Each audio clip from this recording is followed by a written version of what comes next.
do ponto de vista de fisiopatologia da encefalopatia traumática crônica, você já falou que tem muito alteração perivascular, né? E o que acontece? É degeneração, é proteína tal? O que acontece? O olhar inicial é que existe um padrão. E depois que teve esse olhar de que não é só box, passou a ter mais interesse da sociedade científica e hoje a gente tem um número de estudos muito maior e percebeu que o padrão engloba depósito de tal hiperfosforilado, então tem um padrão de doença neurodegenerativa, tá? Esse depósito são nesses neurônios perivascular e nas profundezas dos sulcos. A distribuição é irregular. Ela não tem um padrão que nem doença de Alzheimer começa e faz uma cascata.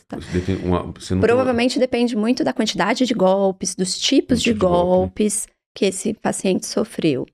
Tá? Mas o padrão segue o mesmo.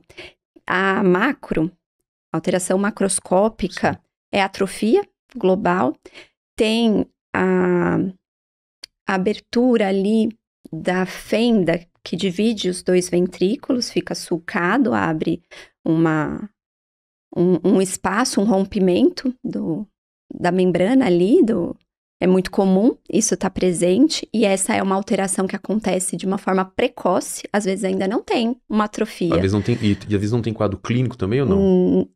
Não, porque você precisa ter o quadro clínico para você colocar ele como N, né? Isso, exatamente. Entendi. Como hoje ainda tem estudos muito mais do que o século passado, mas ainda a gente não tem uma epidemiologia muito bem descrita, a gente não tem o grupo, não tem um número de pacientes que a gente vai acompanhando até ainda. Seria interessante se a gente tivesse um paciente, conseguisse prever o paciente que vai desenvolver isso, quer dizer, esse cara aqui ele não pode jogar futebol mais, esse aqui não pode... Esse já tá na hora de parar. Você teria porque também você chamar essas pessoas para parar de competir. Essa é a resistência de conseguir fazer os estudos.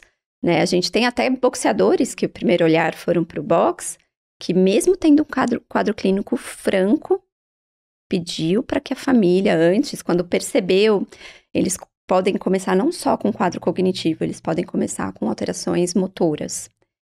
Esse paciente começou com alteração motora, ele já negou, ele já falou para a família, não é para doar o meu cérebro, eu quero preservar o meu esporte. Entendi. Isso foi um americano, um boxeador americano. Então, tem uma resistência da sociedade, da gente conseguir avançar. Entendi. É uma doença que é um patinho feio, assim, né? Porque de repente, se você toma um diagnóstico, né? Uma determinado atleta entende que ele tem um alto risco para aquilo ali, ele vai ser cortado, né? Aí você imagina que pode ser o melhor atleta do time. Isso, e pode, às vezes a família dele inteira depende daquela renda que ele vai conseguir através daquele esporte. E realmente, às vezes a situação clínica, ou melhor, a situação social da pessoa pode ficar comprometida, assim, né?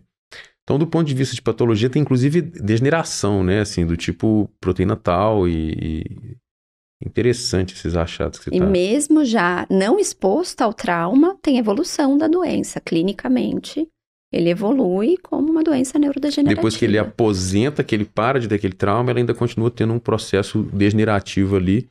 Que ele se espalha por outras áreas do cérebro ou fica... Espalha.